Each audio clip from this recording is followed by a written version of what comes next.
For today's video guys, gagawa tayo ng isang dekorasyon pang sabit sa ating Christmas tree. Kasi ngayon ay Pasko na, gagawa tayo ng mga pansabit para makatipid din naman. Ito ay gagawin natin na isang star na pwede natin ilagay sa dulo ng ating Christmas tree or kahit na sa pinto ng ating bahay. Yan, ganyan lang ang pagka-fold guys. So, sundan nyo lang kung ano ang fold. Yung ginawa kong triangle, pinold ko ng pangatlong beses. At saka, drawingan natin ng linya. Yung linya na yan, sundin nyo yung ganyang linya guys. Yan. Tapos, yung isa dyan sa may, yan, puputulin yan. Yan lang ang puputulin. Yan dyan ang putulin. At saka, dito sa may taas.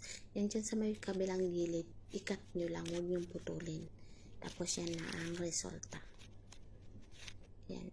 Pagbukas nyo, isa na siyang formang tala. Okay. Tapos, may ipo-fold tayo guys para mas magandang tingnan.